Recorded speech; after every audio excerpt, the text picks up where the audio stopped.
Praise the Lord. ప్రభు యేసు క్రీస్తు నామములో ఈ పరిశుద్ధ ఆదివారపు దినమున దేవుని సన్నిధిలో చేరిన మీ అందరికీ ప్రభు నామమున శుభములు వందనాలు తెలియజేస్తూ ఉన్నాను. అందరికి వందనాలు. మంచిది. ప్రభునందు ప్రేమణ దోంబిడ్లారా, నేటి వాక్య ధ్యానం కొరకు మనము అపోస్తుడైన పౌలు కొరింథీయులకు వ్రాసిన మొదటి పత్రిక 3వ అధ్యాయము 16-17 వచనాలు మనం చదువుకోవడం జరిగింది. ఒకసారి అందరం కలిసి చదువుదాం. కొరింథీయులకు రాసిన మొదటి పత్రిక 3వ అధ్యాయము 16-17 వచనాలు. మీరు దేవుని ఆలయమై ఉన్నారనియు దేవుని ఆత్మ మీలో నివసించుచున్నాడనియు మీరెరుగరా? ఎవడైనను దేవుని ఆలయమును పాడు చేసిన యెడల దేవుడు వానిని పాడు చేయును. దేవుని ఆలయము పరిశుద్ధమై ఉన్నది, మీరు ఆ ఆలయమై ఉన్నారు.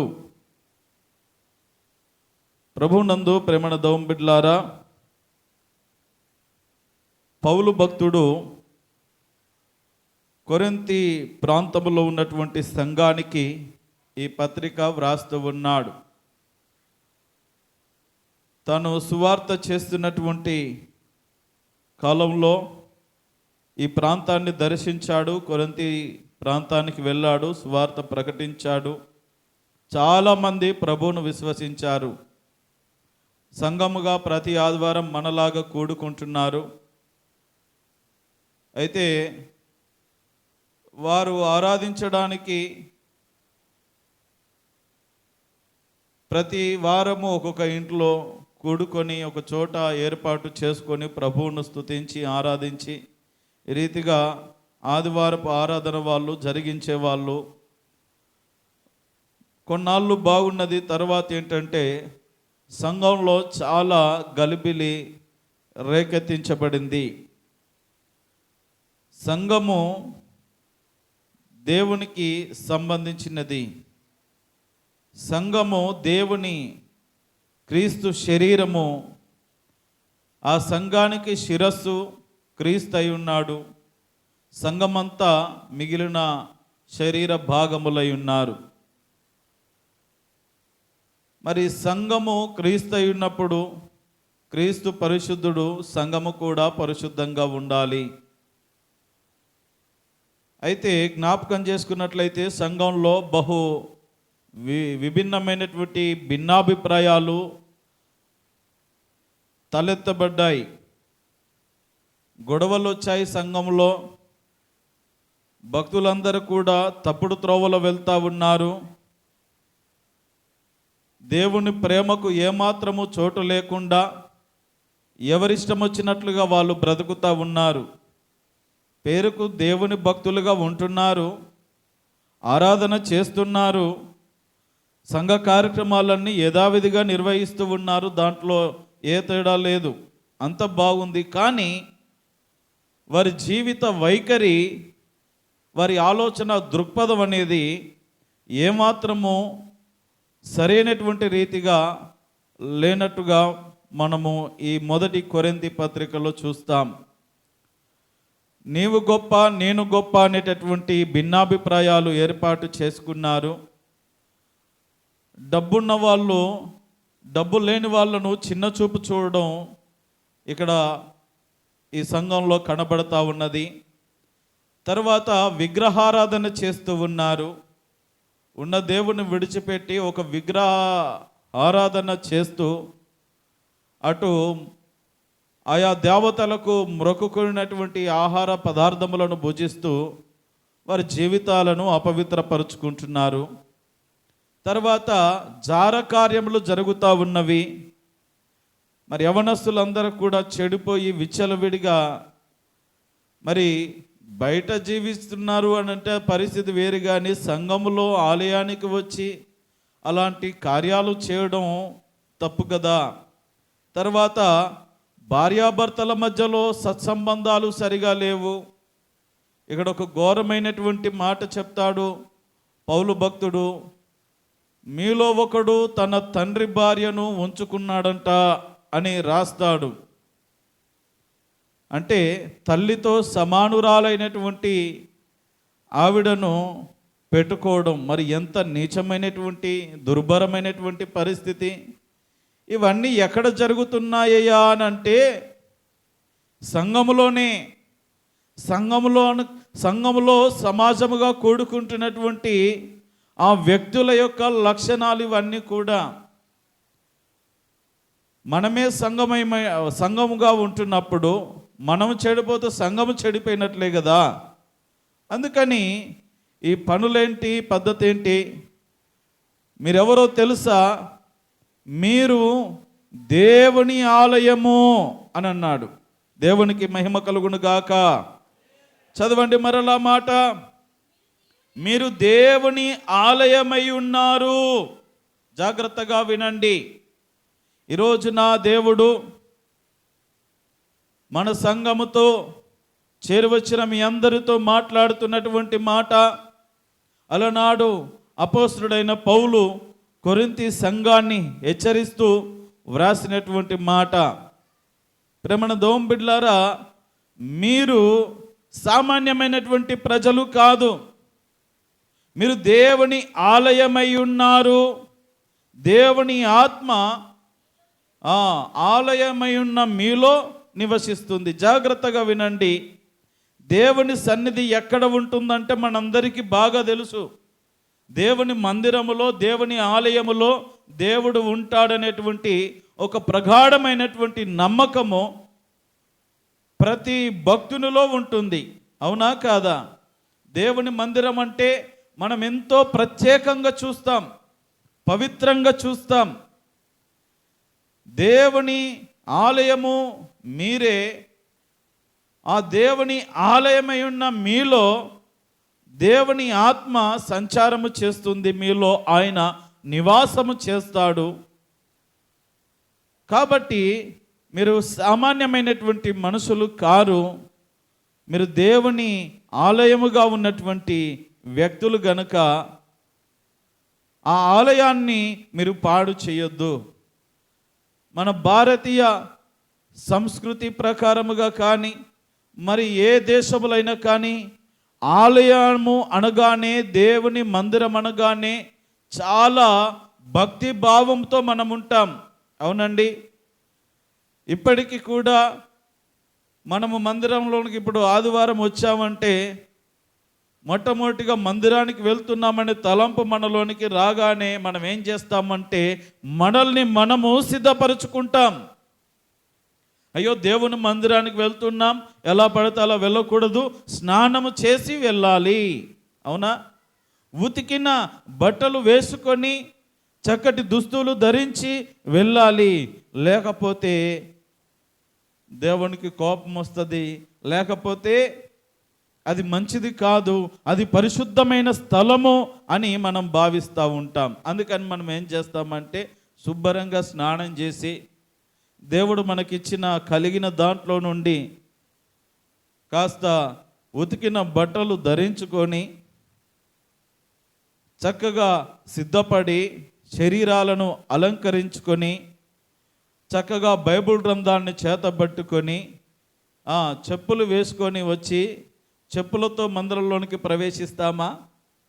లేదు. మన దేశంలో ఒక మంచి సాంప్రదాయం ఉంది. పాశ్చాత్య దేశాల్లో, వేరే దేశాల్లో, ఇతర దేశాల్లో కొన్ని ప్రాంతాల్లో ఆ పద్ధతి లేదు. వాళ్ళు షూస్ వేసుకొని, బూట్లు, చెప్పులు వేసుకొని మందిరం లోపలికి వెళ్ళి ఆరాధిస్తారు. వాళ్ళ కల్చర్ వేరు, వాళ్ళ సంప్రదాయం, వాళ్ళ పద్ధతులు వేరు. మన భారతీయ సంప్రదాయం వేరు. అందుకని ఎవరైనా కానీ, ఎలాంటి వాళ్ళైనా సరే మందిరంలోనికి వస్తున్నారు అన్నప్పుడు చెప్పులు బయట విడవాలనేటువంటి ఆలోచన ప్రతి వ్యక్తికి వస్తుంది. మందిరానికి వెళ్ళాలన్నప్పుడు శుభ్రంగా సిద్ధపడి స్నానము చేసి పరిశుభ్రంగా వెళ్ళాలనేటువంటి ఆలోచన ప్రతి వ్యక్తికి వస్తుంది. మందిరానికి వెళ్తున్నాము గనుక కాస్త క్రమశిక్షణతో అల్లరి చేయకుండా, ఎందుకంటే మన ఇల్లు కాదు కదా ఇది, దేవుని మందిరం మన ఇల్లు కాదు కదా, మన ఇంట్లో మనం ఎలా ఉన్నా నడుస్తుంది. దేవుని మందిరం అలా కాదు కదా. దేవుని మందిరానికి వచ్చినప్పుడు దేవుడు ఉన్నాడు, చూస్తున్నాడు అనేటువంటి కాస్త భయము భక్తి భావనతో మనము వ్యవహరించాలి. కాబట్టి మందిరంలోనికి వచ్చాక కాస్త మన ప్రవర్తన బయట ఏ రీతిగా ఉన్నా మందిరంలోకి వచ్చాక కాస్త చక్కబరుచుకుంటూ ఉంటాం. అయితే ఇక్కడ పౌలు అంటున్నటువంటి మాట బహుజాగ్రత్తగా గమనించండి. దేవుని మందిరానికి వెళ్తున్నటువంటి మీరు, మందిరానికి వెళ్తున్నామని శుభ్రంగా స్నానము ఆచరించి ఉతికిన బట్టలు ధరించి శుభ్రంగా సిద్ధపడి, ఇదిగో చెప్పులు బయట విడిచి లోపాలకి చాలా పవిత్రంగా, ఇంకా కొన్ని సంఘాల్లో బయట వాకిట్లో నీళ్లు పెడతారు, చెప్పులు విడిచేసి నీళ్ళుతో కాళ్ళు కడుక్కొని కొన్ని సంఘాలలో వాళ్ళు వెళ్తారు. ఇప్పటికీ కూడా వాళ్ళు అదొక పవిత్ర భావముతో మందిరాన్ని చూస్తారు. అవునండి, ఆ రీతిగా మందిరంలోనికి అంత పరిశుభ్రంగా చెప్పులు బయట విడిచిపెట్టి వెళ్తూ ఉన్నారు. మందిరము మనిలులాగా కాకుండా చాలా శుభ్రంగా తుడిచిపెట్టి నేను చేస్తాననేటువంటి భావనతో మీరు ముందుకు వస్తూ ఉన్నారు. అన్నీ బాగున్నాయి, కానీ అసలు మీరే దేవుని మందిరమై ఉన్నారని మీకు తెలీదా? ఒక దేవుని మందిరానికి వెళ్తున్నప్పుడు ఎంతో జాగ్రత్త పాటిస్తున్నారు కదా, ఎంతో పరిశుభ్రత పాటిస్తూ ఉన్నారు కదా. మీకు కలిగిన మాలిన్యాన్ని విడిచిపెట్టి, వామ్మో ఈ మురికి కాళ్ళతో మందిరంలోనికి వెళ్ళకూడదు అనే భావనతో శుభ్రంగా మీ దేహమును శుద్ధీకరించుకొని, కాళ్ళను శుద్ధీకరించుకొని మందిరము లోపలికి భక్తిభావముతో ప్రభువా అని మీరు ప్రవేశిస్తూ ఉన్నారే. అసలు దేవుడు కోరుకున్నటువంటిది ఇదిగో గోడలతో ఇటుకలతో రాళ్లతో కట్టబడిన ఈ మందిరము కాదు. ఈ మందిరములో దేవుని సన్నిధి ఉంటుంది, వాస్తవమే. ఇది ప్రత్యేకంగా దేవుడు ఏర్పాటు చోటు, మనమందరము సంఘముగా కూడుకోవడానికి ఏర్పాటు చేసుకున్న చోటు వాస్తవమే. కానీ దేవుడు నీ హృదయమనే, నీ దేహమనే ఆలయములో నివసించడానికి నిన్ను ఎన్నుకున్నాడు. మన ఆలయాన్ని మనం పాడు చేస్తే ఒప్పుకోము.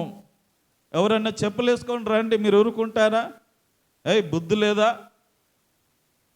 దేవుని మందిరంలోనికి ఎలా రావాలో తెలీదు అంటారా అనరా? ఆ మాట మీరు అంటారా అనరా?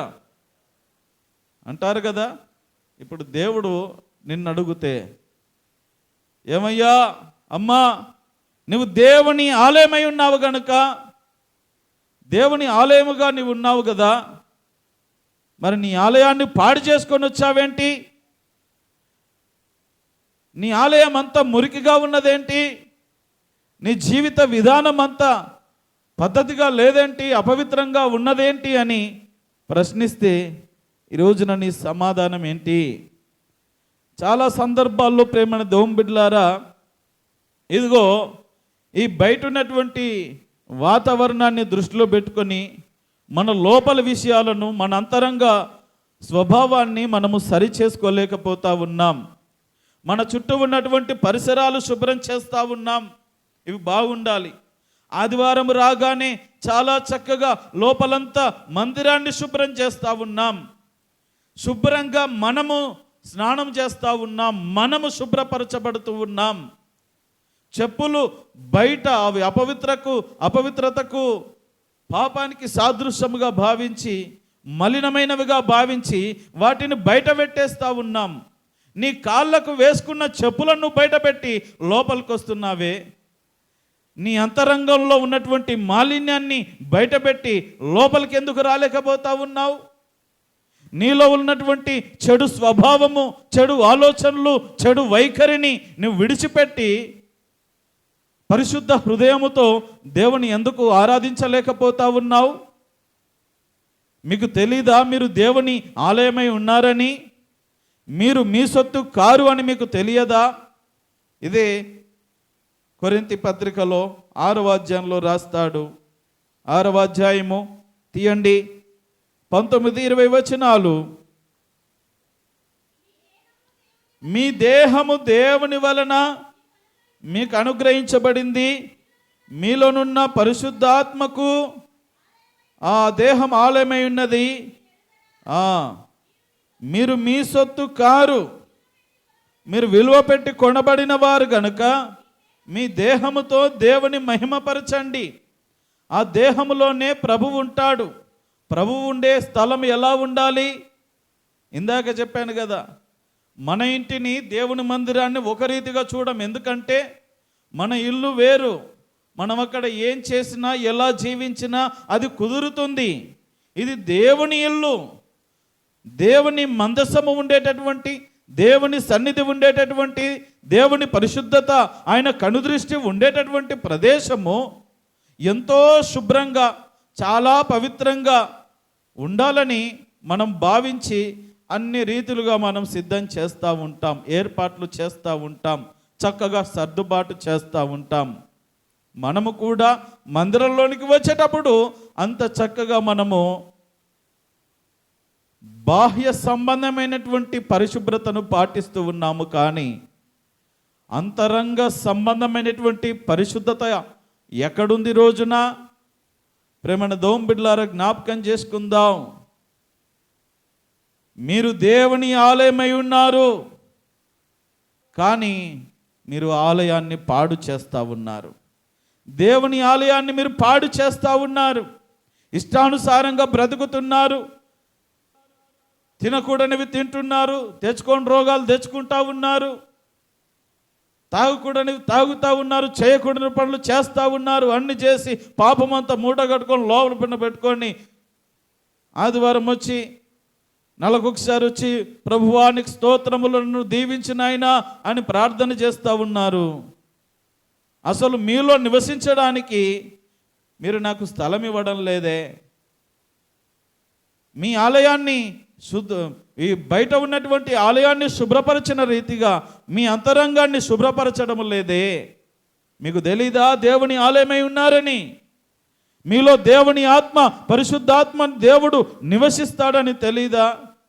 ఇది తెలియకుండాను ఓ దేవా దిగిరా దిగిరా దిగిరా, నన్ను నింపు, నన్ను తాకు అని అంటే తాకుతాడా? నింపు అంటే నింపుతాడా? అందుకని ప్రేమన దోం బిడ్డలారా, అలనాడు కొరింథీ సంఘంలో ఇదే సమస్య ఏర్పడింది. దేవుని ఆలయము మనమే అనేటువంటి భావన వారికి తెలియక విచ్చలవిడిగా జీవిస్తూ ఉన్నారు, జార కార్యాలు జరిగిస్తూ ఉన్నారు. ఒక క్రమము, క్రమశిక్షణ లేదు, ఒక పద్ధతి పాడు లేకుండా దేవునికి దైవ సంబంధమైన కార్యాలకు ఏ విధమైన చోటు లేకుండా ఇష్టం వచ్చినట్లుగా వ్యవహరించి వారి జీవితాలను పాడు చేసుకుంటూ ఉన్నారు. మన జీవితాలను పాడు చేసుకునేటటువంటి ఏ విధమైనటువంటి నైతిక హక్కు మనకు లేదు. ఎందుకంటే మీరు మామూలు వ్యక్తులు కారు.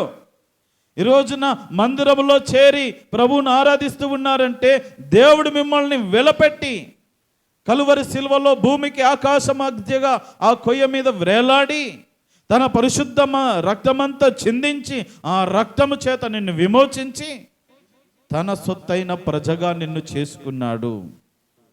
నీ శరీరాన్ని, నీ ఆత్మను, నీ మనస్సును ఆయన కొన్నాడు. నీలో నివాసము చేయాలని ఆయన ఆశిస్తూ ఉన్నాడు. దాన్ని పక్కన పెట్టేసి దేవునికి ఏమాత్రము చోటు లేకుండా జీవిస్తే అది ఎక్కడి పద్ధతి? అది ఎక్కడి క్రమము? అది ఏమి న్యాయము?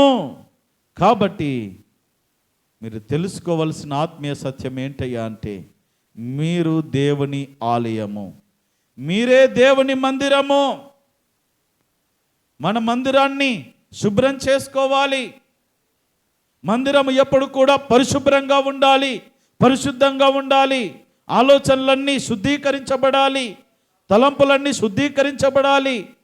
మన ఆ నడతలన్నీ కూడా, మన ప్రవర్తన విధానమంతా కూడా శుద్ధీకరించబడాలి. అప్పుడు దేవుడు మనలో ఉండి ఆయన మనల్ని నడిపిస్తాడు. దేవునికి మహిమ కలుగును గాక. హల్లెలూయా. రెండు చేతులు పైకెత్తి చెప్పండి హల్లెలూయా. చూడండి ప్రేమణ దోమ బిడ్డలారా, ఒక లేఖన భాగం చదువుకుందాం. యెహెజ్కేలు గ్రంథం 36వ అధ్యాయము 27వ వచనం చదవండి.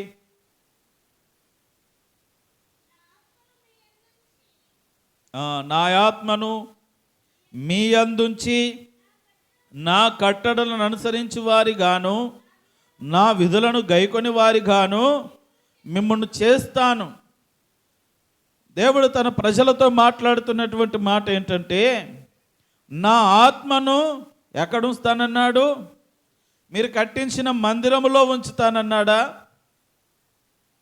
మందిరములో ఎటు తిరిగి ముందుగా చెప్పినట్టుగా మందిరం మనం ఆయనకు ప్రతిష్ఠించాము, ఆయన సన్నిధి ఎల్లవేళలో ఉంటుంది. కానీ దేవుడు నిజముగా కోరుకున్న నివాస స్థలము ఏంటంటే నీ దేహమే, నీ శరీరమే, నీ హృదయమే. హృదయములో అని చెప్తా ఉంటాం. హృదయంలో స్థానం ఇవ్వాలి అంటే హృదయం ఎక్కడ ఉంటుంది? గుండె అని చెప్తా ఉంటారు చాలామంది. మన శరీరానికి ఈ రక్తాన్ని సరఫరా చేసేటటువంటి ఒక ప్రత్యేకమైనటువంటి ప్రధానమైనటువంటి అవయవము గుండె ఏ రీతిగా ఉన్నదో, ఈ హృదయం అనేటటువంటిది కూడా మన శరీరములో మన తలంపులు, ఈ ఆలోచనలన్నీ ఎక్కడి నుండి కేంద్రీకృతమవుతాయో మరి అక్కడి నుండి ప్రారంభమవుతుందని మరి కొంతమంది చెప్తా ఉంటారు. ఈ ఆత్మ సంబంధమైనటువంటి గుండెను హృదయముగా మరి భావిస్తూ ఉంటారు. ఈ శరీరమే మన హృదయము. శరీరాన్ని శుద్ధి చేసుకోవాలి, పైన కాదు. అందుకే యేసుక్రీస్తు ప్రభుల వారు పరిచయుల గురించి అంటూ ఉంటాడు. శాస్త్రులు పరిచయులు, మీరు సున్నము కొట్టిన సమాధులు అంటాడు. మీరు లోపల శుద్ధి చేయరు కానీ గిన్నెలు దోముతారు కదమ్మా రోజు పొద్దున. ఎక్కడ దోముతారు మీరు? పైన దోమేసి లోపల వదిలిపెట్టేశారా? కాదు కదా. లోపల బాగా దోమాల, లోపల శుభ్రంగా ఉండాలా, ఆ వెంగిలి అంతా పోవాలి, ఆ మాలిన్యం అంతా కడిగి వేయబడాలి. బయటకు ఎలా ఉన్నా పర్లేదు, కాస్త మురికిగా అటు ఇటు ఉన్నా పర్లేదు, లోపల మాత్రం బాగుండాలి. కానీ ఇక్కడ అంటా ఉన్నాడు, మీరు సున్నము కొట్టిన సమాధులు, పైకి మాత్రమే బాగున్నారు, లోపలంతా కంపే, లోపలంతా అజితేంద్రత్వంతో మీరు నిండి ఉన్నారు. మీరు గిన్నెలు లోపల శుభ్రం చేయట్లేదు కానీ లోపలంతా దోపుతోనూ, అదేవిధంగా అజితేంద్రత్వంతోనూ, అదేవిధంగా జిడ్డుతోనూ మురికితోనూ నింపబడి ఉన్నది. పైకి మాత్రం తలతల మెరిసేటట్టుగా దోముకుంటా ఉన్నారు. పైకి మాత్రం మంచి వస్త్రాలు, తెల్లటి వస్త్రాలు ధరించుకొని ఒక మంచి అబ్బా వీళ్ళు ఎంత మంచి భక్తి పరులు, అబ్బా ఎంత మంచి ప్రార్థన పరులు, అబ్బా ఎంత మంచి వాళ్ళు అన్నట్టుగా మీరు కనబడుతున్నారు. కానీ అసలు లోపల అసలు సరిగే లేదు. మీకు లోపల ఏ విధమైన విశ్వాసము లేదు, విధేయత లేదు, నమ్మకత్వం లేదు, భక్తిభావం లేదు. ఫస్ట్ లోపల శుద్ధి చేసుకోండి అయ్యా, లోపల శుభ్రం చేసుకోండి అని వాళ్ళని హెచ్చరిక చేశాడు. ఈ రోజున మన పరిస్థితి కూడా అదే ఉన్నది. ప్రేమణ దోంబిడ్లారా, వాక్యం సెలవిస్తూ ఉన్నది, నా ఆత్మను మీలో పెడతాను, నా ఆత్మను మీ యందు ఉంచి మీ లోపల పెట్టి మీరు నా మాటలు అంగీకరించి నా కట్టడలను, నా ఆజ్ఞలను పాటించే వ్యక్తులనుగా, విశ్వాసులుగా మిమ్మల్ని సిద్ధం చేస్తాను అంటున్నాడు. దేవుని ఆత్మ మనలో ఉంటే ఆత్మ సంబంధమైన వ్యక్తులముగా మనం ఉంటాము. మరి రోజున మనం ఆత్మ సంబంధులమా, శరీర సంబంధులమా అనేటటువంటిది మనల్ని మనము పరిశీలించుకోవాల్సిన ఆవశ్యకత ఉన్నది. రోమీయులకు రాసిన పత్రిక 8వ అధ్యాయము 9వ వచనము. రోమీయులకు రాసిన పత్రిక 8వ అధ్యాయము 9వ వచనము. అపోస్తలుడైన పౌలు రోమీయులకు రాసిన పత్రిక 8వ అధ్యాయము 9వ వచనం చదవండి. దేవుని ఆత్మ మీలో నివసించి ఉన్న ఎడల, మీ జాగ్రత్తగా వినండి, వాక్యం సెలవిస్తా. ముందుగా మనం చూసాం ఏంటి కొరింథీ పత్రికల్లో, మీరు దేవుని ఆలయము, ఆ ఆలయములో దేవుని ఆత్మ నివసించుచున్నదని మీకు తెలియదా? దేవుని ఆత్మ మీలో నివసిస్తే, ఇక్కడ అంటూ ఉన్నాడు, దేవుని ఆత్మ మీలో నివసించినట్లయితే మీరు ఆత్మ స్వభావం కలిగిన వాళ్ళుగా ఉంటారు. మీరు ఆత్మ సంబంధులుగా ఉంటారు, దైవ సంబంధులుగా ఉంటారు. శరీర క్రియలు మీలో చచ్చిపోతాయి. ఈ శారీరకమైనటువంటి, ఈ లోక సంబంధమైనటువంటి పాపభూయిష్టమైన కార్యాలు మీలో చచ్చిపోతాయి. మీరు దేవుని సంబంధులుగా బ్రతుకుతారు. మీ మాట విధానం, మీ క్రియలు, మీ చేష్టలన్నీ కూడా పరిశుద్ధంగా ఉంటాయి. అది ఆత్మ సంబంధుల యొక్క లక్షణము. చదవండి, దేవుని ఆత్మ మీలో నివసించి ఉన్న ఎడల మీరు ఆత్మ స్వభావము గలవారే గాని శరీర స్వభావము గలవారు కారు. ఎవడైనను క్రీస్తు ఆత్మ లేనివాడైతే, ఈ మాట నాతో పాటు అందరూ కలిసి చెప్పండి, ఎవరైనను క్రీస్తు ఆత్మ లేని వారైతే వారు ఆయన వారు కారు. ఇప్పుడు చెప్పండి, మీరు ఎవరి వారు? ఇప్పుడు చెప్పండి, మీరు ఎవరి వారు? మీకు అర్థం కాలేనట్టు మళ్ళీ చెప్తాను, మళ్ళీ అనండి. ఎవడైనను క్రీస్తు ఆత్మ లేనివాడైతే వాడాయన వాడు కాడు. ఇప్పుడు చెప్పండి, మీరు ఎవరి వారు? అంటే క్రీస్తు మీలో ఉన్నట్టే కదా. క్రీస్తు ఉంటే మీ ఆలయం బాగుందా? మీ మందిరం బాగుందా? ఈ దేహం అనే ఆలయాన్ని శుభ్రంగా పెట్టుకున్నారా? అదేంటి సార్, రోజు శుభ్రంగా స్నానం చేస్తున్నాం, తలంటూ స్నానం చేస్తున్నాం, ఉతికిన బట్టలు వేసుకుంటున్నాం అంటారా? ఆ పైకి కనబడేది, లోపల పరిస్థితి ఏంటి? అంతరంగ స్వభావము మారాలి. అది పరిశుద్ధంగా ఉండాలి. అంటే అర్థమవుతుందా? ఎంత చక్కగా చెప్తా ఉన్నాడో పౌలు భక్తుడు కొరింథీ సంఘానికి. చిన్న చిన్న విషయాల్లోనే మన కనీసమైన నైతిక విషయాలు తెలుసండి. మందిరానికి వెళ్ళేటప్పుడు బైబిల్ చేతబట్టుకొని వెళ్ళాలని తెలుసు, శుభ్రంగా స్నానం చేసి వెళ్ళాలని తెలుసు, చెప్పులు బయట విడవాలని తెలుసు. ఇన్ని తెలిసిన మీరు వ్యభిచార మనసుతో లోపలికి వస్తూ ఉన్నారు. మోసము, పగలు, ప్రతీకారాలు, చెయ్యకూడని పాపభూయిష్టమైన కార్యాలన్నీ చేసి వాటిని మనసులో పెట్టుకొని లోపలికి వచ్చి స్తోత్రం చెల్లింతుము, స్తుతి దివారాత్రములు స్తోత్రం చెల్లించుతాము అంటాం. ఒక గంట సేపు లేట్ అయితే ఒప్పుకోం. మళ్ళా దివారాత్రములు నీ సన్నిధిలో ధ్యానిస్తాను, దివారాత్రములు అంటూ పాట పాడతాము. పాస్టర్ గారు ఒక గంట సేపు లేట్ చేయని ఒప్పుకోము మళ్ళీ. అంతేనా? ఏంటి మరి? ఎక్కడ కోల్పోతా ఉన్నాం? జాగ్రత్తగా గమనించండి. ఇన్ని క్రమశిక్షణలు తెలిసిన మనకు అసలైన క్రమాన్ని, దేవుడు కోరుకున్న క్రమశిక్షణను మనం మర్చిపోతున్నామే. పైరూపాన్నే మనం లక్ష్యం చేస్తూ ఉన్నాం, పైన పరిశుద్ధతనే పాటిస్తూ ఉన్నాం, కానీ లోపల అసలైన పరిశుద్ధత కనబడడం లేదు దేవునికి. కాబట్టి మీరు దేవుని ఆలయమై ఉన్నారు, దేవుని ఆత్మ మీలో నివసిస్తుంది. కాబట్టి మీ ఆలయాన్ని పరిశుద్ధంగా పెట్టుకోండి. ఆలయాన్ని పాడు చేయకండి. ప్రభు ఒప్పుకోడు ఆలయాన్ని పాడు చేస్తే. ఈ లెంట్ డేస్లో మనము ఈ చివరి 7 రోజుల్లో నేర్చుకుంటూ ఉంటాం. 7 రోజుల్లో జరిగిన ప్రత్యేక శ్రమల వారము గురించి నేర్చుకుంటూ ఉంటాం. దాంట్లో వస్తుంది ఒక రోజు, చాలామంది మందిరం దగ్గరకు వచ్చి అక్కడ వ్యాపారాలు చేస్తూ ఉన్నారు. పావురాలను, గొర్రెలను, మేకలను అమ్ముతూ ఉన్నారు. భయంకరమైన వ్యాపారానికి నిలయముగా చేశారు.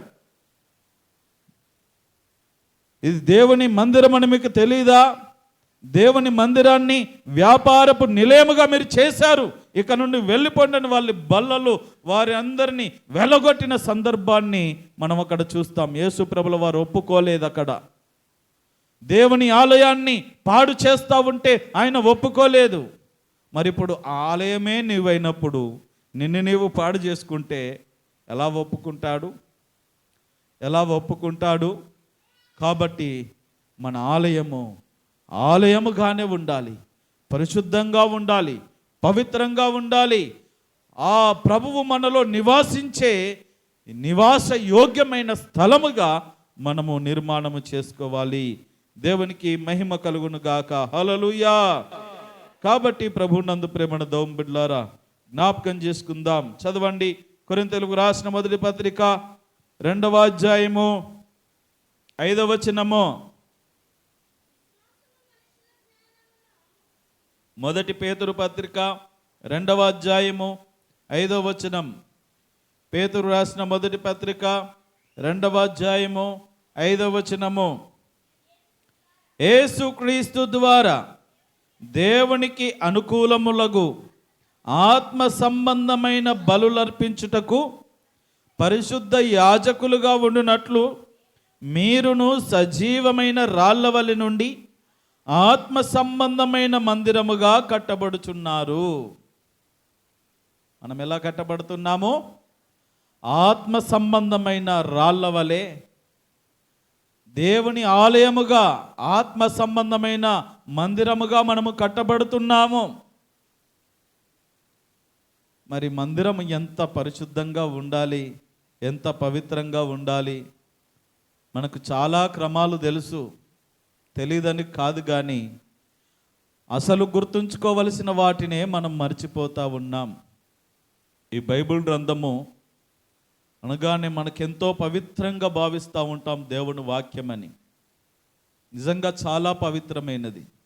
ఇందులో యెహోవా అనేటటువంటి శబ్దము, మాట వ్రాసేటప్పుడు ఈ తర్జుమాకారులు, బైబిల్ పండితులు దీన్ని రాస్తున్నప్పుడు, తర్జుమాలు చేస్తున్నప్పుడు ఆదిమ గ్రీకు, హెబ్రీ భాషలో నుండి యెహోవా అనే పదము రాగానే వాళ్ళు పరిగెత్తుకొని బయటకు వెళ్ళి మరలా తల స్నానం చేసి వచ్చి పెన్ను తీసుకొని యెహోవా అనే పదము రాసేవాళ్ళు.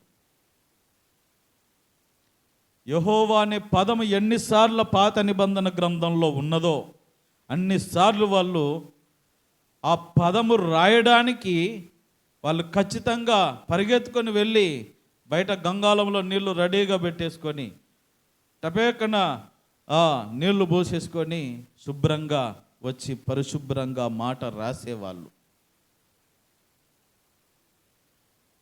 యేసు ప్రభువు, యేసు దైవకుమారుడు, ఇలాంటి పదాలు దేవుని గురించి వచ్చిన ప్రతి సందర్భంలో అంత పరిశుద్ధంగా వ్రాసేవాళ్ళు. అలాంటి పరిశుద్ధ గ్రంథం ఈ రోజున మన చేతిలోనికి వచ్చింది. ఈ పరిశుద్ధ గ్రంథాన్ని మనము చాలా జాగ్రత్తగా, అన్నీ పెట్టే చోట కాకుండా ఒక ప్రత్యేకమైన చోటులో మనం పెడతాము. చాలా దేవునిగా భావిస్తూ ఉంటాం. దేవుని వాక్యము అంత పరిశుద్ధంగా మనము భావించి ఒక ప్రత్యేకత మనం ఎంత చక్కగా పట్టుకొని వస్తామో, ఎంత చక్కగా మనము వ్యవహరిస్తామో బైబిల్ గ్రంథం, ఈ పుస్తకం విషయంలో. మరి దేవుడు అంటున్నాడు, అసలు నేను ఎన్నుకున్నదే నేను నీలో నివసించడానికి ఇష్టపడతా ఉన్నాను, నా ఆత్మను నీ యందు ఉంచుతున్నాను. మరి నీ హృదయం ఎలా ఉన్నది? హృదయాన్ని పాడు చేసుకుంటా ఉన్నాం, మన మనసులను పాడు చేసుకుంటా ఉన్నాం, మన ఆత్మీయ జీవితం చెడిపోతూ ఉన్నది. ఫస్ట్ అది సరి చేసుకోవాలి, అప్పుడు దేవుడు మనలో నివసిస్తాడు. ఆ ధన్యతల్లో ఉన్నది కదా, హృదయ శుద్ధి గల వారు దేవుని చూస్తారు. హృదయం శుద్ధిగా ఉంటే దేవుణ్ణి కనబడతాడు. హృదయం శుద్ధిగా లేనప్పుడు ఎప్పుడు పీడకలలు, నరకడాలు, సంపడాలు, లోయలో పడిపోవడాలు, ఇట్లాంటి పనికిమాలిన పీడ కళలు కాకపోతే పరిశుద్ధమైన కళలు ఎప్పుడు వచ్చాయి కనుక? కొంతమందికి వస్తూ ఉంటాయి నిద్రలోనే పడిపోతూ ఉంటారు. అంటే వాళ్ళకి ఏదో దివ్యమైన దర్శనాలు కనబడుతూ ఉంటాయి. దేవుడు మీలో నివసిస్తూ ఉంటే ఆయన దివ్యమైన దర్శనాన్ని మీరు చూడగలుగుతారు. ఎప్పుడు చూడు ప్రభువా నన్ను దీవించు, ఆశీర్వదించు, దీవించు దీవించు దీవించడం తప్ప ఒక్కసారి నిన్ను చూడాలని ఆశ ఉన్నదయ్యా, నాకు కనబడు ప్రభువా అని ఎప్పుడన్నా ప్రార్థన చేస్తావా? పొరపాటున చేశారనుకో కనబడతాను, కానీ ఫస్ట్ నీ ఆలయాన్ని, నా ఆలయాన్ని శుద్ధి చేయి అంటాడు. అవునా కాదా? ఆలయాన్ని శుద్ధి చేయి, అప్పుడే నేను నీ లోనికి వస్తాను. అందుకని ప్రభునందు ప్రేమణ దేవుని బిడ్డలారా, ఈ రోజున మన దేహము దేవుని ఆలయం అని మనం గుర్తించాలి. ఈ ఆలయాన్ని పరిశుద్ధంగా ఉంచడానికి మనం గుర్తుపెట్టుకోవాలి. పాడు చేస్తున్నామేమో, కొరింథీ సంఘము చేస్తున్నట్లుగా విగ్రహార్పితమైనది తినుచు విగ్రహారాధన చేస్తూ వారి దేవుని ఆత్మ నివసించే వారి మందిరాలను పాడు చేస్తూ ఉన్నారు. వ్యభిచారము చేస్తూ, జార కార్యాలు జరిగిస్తూ, పగలు ప్రతీకారాలు పెట్టుకొని, విభిన్నమైనటువంటి అభిప్రాయాలు పెట్టుకొని ఆలయాన్ని పాడు చేసుకుంటా ఉన్నారు.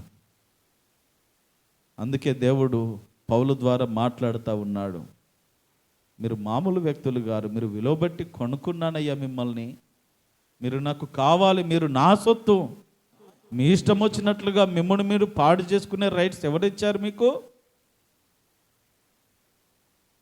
నేను మిమ్మల్ని ఎందుకు ఎన్నుకున్నానో తెలుసా? ఎందుకు కోరుకున్నానో తెలుసా? ఈరోజున అందరికీ లేని భాగ్యము నీకు మాత్రమే ఎందుకున్నది? నీవు మాత్రమే దేవుని మందిరంలో ఎందుకు ఇంత చక్కగా కూర్చొని ఆరాధించగలుగుతున్నావు? కారణం ఏంటంటే నేను నిన్ను ఎన్నుకున్నాను. నీవు నాకు ఇష్టం వచ్చినట్లుగా నువ్వు బ్రతకాలి. ఈ జీవితము నీది కాదు, నాది. ఈ శరీరము, నీ ఆత్మ, నీ సమస్తము దేవునికి సంబంధించినవి. కాబట్టి ఈ దేహం అనే ఆలయములో నేను నివసించాలనుకుంటున్నాను. ఆలయాన్ని నువ్వు శుభ్రంగా, నీ శరీరాన్ని ఎలా శుభ్రంగా పెట్టుకుంటావో నీ ఆత్మను నువ్వు శుద్ధిగా పెట్టుకోవాలి. పరిశుద్ధతతో ఉండండి, పవిత్రంగా బ్రతకండి, ఆలయాన్ని పాడు చేయకండి, అక్రమాలు పగలు ప్రతీకారాలు పెంచుకోకండి. అలా చేసి దేవా నన్ను దీవించంటే అది ఎక్కడ న్యాయమో మీరే చెప్పండి. ఎలా ఉండగలుగుతాడు ఆలయంలో దేవుడు? మనమే దేవుని ఆలయం అని గుర్తించండి.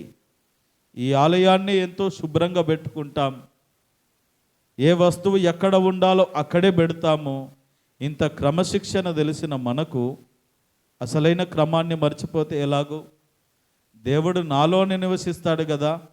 అయ్యో నేను ఈ తప్పుడు పని చేయొద్దు కదా, ఈ తప్పుడు ఆలోచన చేయొద్దు కదా, ఈ పొరపాటు చేయకూడదు కదా, ఇలా చేస్తే దేవుడు నాలో ఉండడు కదా అనేటువంటి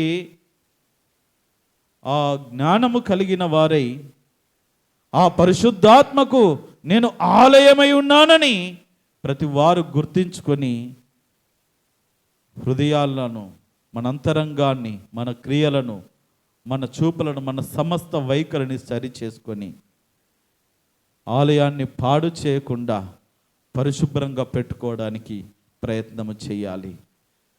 అట్టి పరిశుద్ధంగా జీవించే కృపను,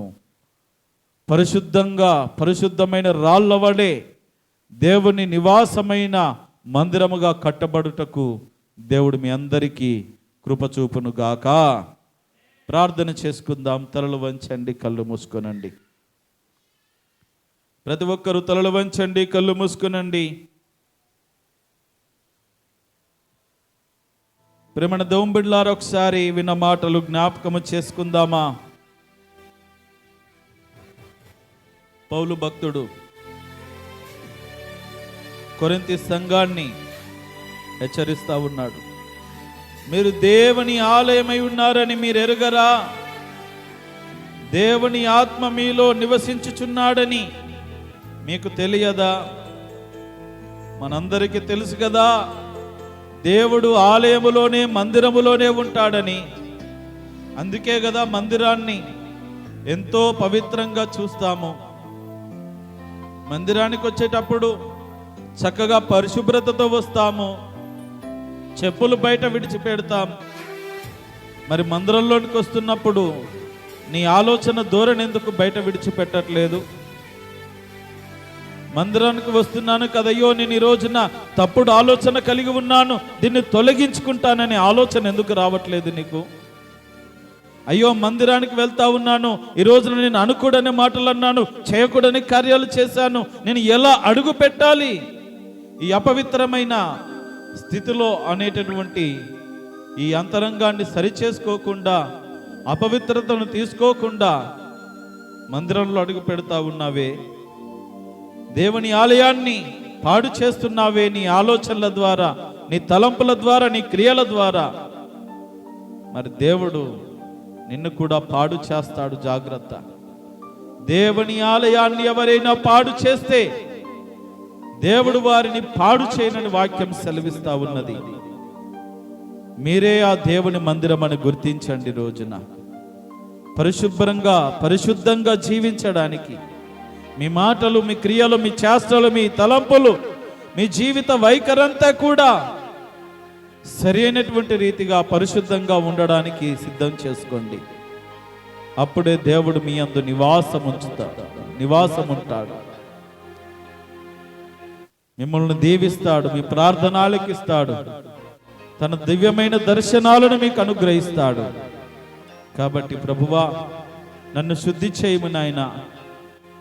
ఆత్మ సంబంధిగా నేను బ్రతకాలి, శరీర సంబంధిగా నేను బ్రతుకుతున్నానేమో. నా మాటలు, నా క్రియలన్నింటినీ శుద్ధీకరించు, నా బలహీనతలను దూరపరచు, నాలో నీకు ఆయాసకరమైన మార్గములను, పాపభూయిష్టమైన కార్యాలను తొలగించి ఇక నుండి నేను నీకు ఇష్టమైన బిడ్డగా, నీ ఆలయముగా నేను ఉండాలి, మీరు నాలో ఉండాలి.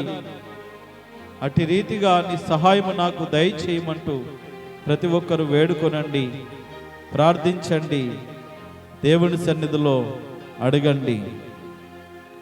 అందరూ ఆ రీతిగా ప్రార్థిస్తుండగా పాస్టర్ గారు ప్రార్థనలు నడిపిస్తారు. అందరము ప్రార్థనలో ఏకీభవించుదాం. స్తోత్రం. పరిశుద్ధుడైన దేవా, గొప్ప దేవుడా, మహోన్నతుడైన తండ్రి, కృపగల రాజానికి వందనాలు, స్తుతులు, స్తోత్రాలు చెల్లిస్తూ ఉంటున్నాం. పరిశుద్ధుడానికి వందనాలు, ప్రభానికి స్తోత్రాలు.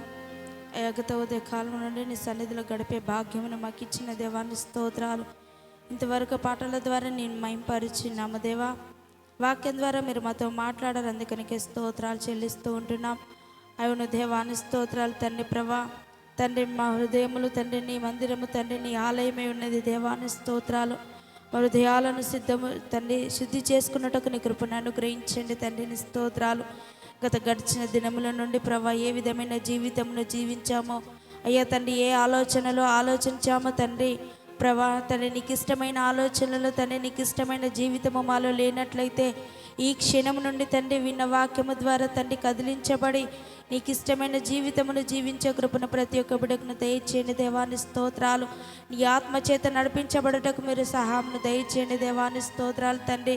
అయ్యా మాలో ఉన్న ప్రతి ఒక్క చెడు వ్యసనములను తండ్రి, అయ్యా తండ్రి చెడు అలవాట్లను తొలగించుకొని ప్రభా పరిశుద్ధముగా జీవించుటకు నీ కృపను అనుగ్రహించండి దేవాన్ని స్తోత్రాలు. అయ్యా తండ్రి, మా హృదయమును శుద్ధి చేసుకొని తండ్రి, అయ్యా నీ మందిరముగా మలచబడిన తండ్రి మా దేహమును ప్రభా శుద్ధి చేసుకొని వాటిలో ఉన్న తండ్రి కల్మష మాలిన్యమును తండ్రి శుద్ధి చేసుకున్నట్టుకు మీరు సహాయమును దయచేయండి దేవాన్ని స్తోత్రాలు. అయ్యా ఇంతవరకు విన్న వాక్యం ద్వారా కడగబడి ఉన్న నమ్ముచున్నాము దేవా. వాక్యానుసారమైన జీవితంను కలిగి నడుచుకునే కృపను దయచేయండి తండ్రిని స్తోత్రాలు. అయ్యా తండ్రి, మీరు కనబడి మాట్లాడి మా హృదయంలో నివసించండి దేవా. అయ్యా దైవికమైన తండ్రి మార్గంలో నడుచుటకు మీరు సహాయమును దయచేయండి. వచ్చిన ప్రతి ఒక్క బిడ్డను దీవించి ఆశీర్వదించి బలపరిచి నీ కృపలో వర్ధిల్లింపచేసి వాక్యానుసారమైన జీవితంను కలిగి నడుచుకునే కృపను దయచేయండి. నడిచిన చెడు అలవాట్లు, చెడు ఆలోచనలు తండ్రి, అయ్యా చెడు వ్యసనములకు బానిసలై ఉన్నప్పుడు తండ్రి వాటన్నిటి నుండి విడిపించి కేవలం నీకు ఇష్టమైన పాత్రలుగా మలుచుకొని నీకు ఇష్టానుసరమైన జీవితంలో జీవించే కృపను ఇక నుండి అయ్యా వారి హృదయములను మార్చుకొని తండ్రి నీ యొద్దకు వచ్చి నడుచుకునే కృపను ప్రతి ఒక్క బిడ్డకును దయచేయండి దేవాన్ని స్తోత్రాలు. వచ్చిన ప్రతి ఒక్క బిడ్డను దీవించి ఆశీర్వదించి నీ కృపలో వర్ధిలింపచేసి ముందున్న సమయం అంతయు తండ్రి నీకు మహిమకరంగా జరుగుటకు నీ కృపను అనుగ్రహించమని యేసు అతి పరిశుద్ధ పుణ్య నామమున ప్రార్థించి వేడుకొని అడుగుచున్నాము తండ్రి. ఆమేన్.